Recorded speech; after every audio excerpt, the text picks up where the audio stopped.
रूस और यूक्रेन के बीच करीब एक साल से खूनी जंग जारी है। 24 फरवरी 2022 को शुरू हुई इस भीषण जंग ने पूरी दुनिया को हिलाकर रख दिया।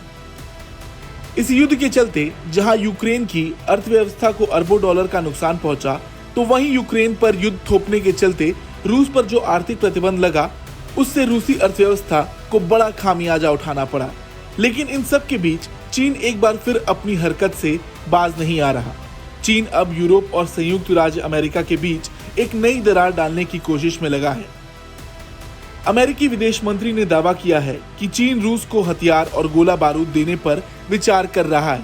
अमेरिका ने चीन को चेतावनी दी है कि अगर ऐसा होता है तो चीन को गंभीर परिणाम भुगतने होंगे।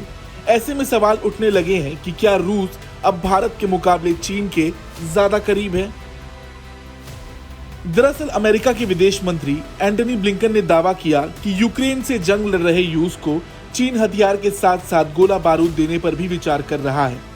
अमेरिकी विदेश मंत्री ने बताया कि चीन पहले से ही रूस को कई तरीकों से सपोर्ट कर रहा है और अब वो लीथल सपोर्ट देने पर भी विचार कर रहा है। चीन की इस हरकत से अमेरिका काफी परेशान दिख रहा है। वहीं कुछ लोगों का कहना है कि अगर चीन इस मुश्किल परिस्थिति में रूस को हथियार सप्लाई कर देता है तो रूस की करीबी चीन से और बढ़ जाएगी।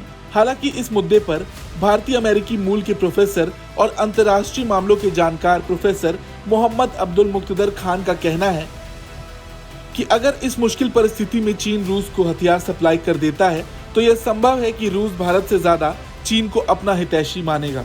प्रोफेसर मुक्तदर का मानना है कि चीन की एक कंपनी पहले से ही यूक्रेन में घटित हो रही सारी घटनाओं का रियल टाइम डेटा और सैटेलाइट फोटो रूस के साथ शेयर कर रही थी, जिस पर हाल ही में अमेरिका ने बैन लगाया। इसके अलावा चीन ने रूस के पक्ष में एक और सोसा छोड़ा है। रूस यूक्रेन युद्ध के एक साल पूरे होने पर चीन एक पीस प्लान जारी करेगा।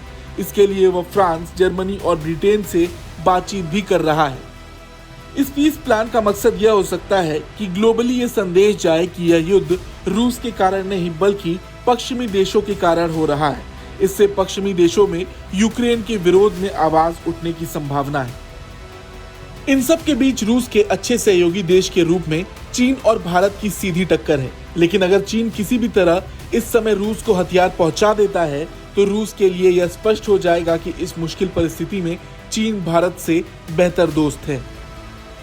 वहीं दूसरी तरफ अगर भारत पश्चिमी देशों की ओर से लाए गए पीस प्लान की आवाज बनता है तो भारत पश्चिमी देशों की ओर से रूस के साथ बातचीत करेगा, जबकि चीन पश्चिमी देशों के साथ नहीं होगा। ऐसे में चीन का डिप्लोमेटिक पोजीशन भारत से बेहतर रहेगा। इसके अलावा रूस और ईरान के बीच भी हथियार को लेकर बातचीत जारी है। ऐसे में रूस, चीन, ईरान का एक समूह बन रहा है जो पश्चिमी देशों के खिलाफ है। ऐसे में भारत पर जो सवाल उठेगा कि आप खुद को रूस का अच्छा दोस्त बताते हैं तो आपकी पोजीशन क्या है। अब ऐसे में देखना यह होगा कि भारत क्या रुख अपनाता है, क्योंकि अमेरिका भारत का साथ चाहता है। इसलिए ट्रेड से लेकर रूस के मामलों में उसने भारत के विषय पर चुप्पी साधी हुई है।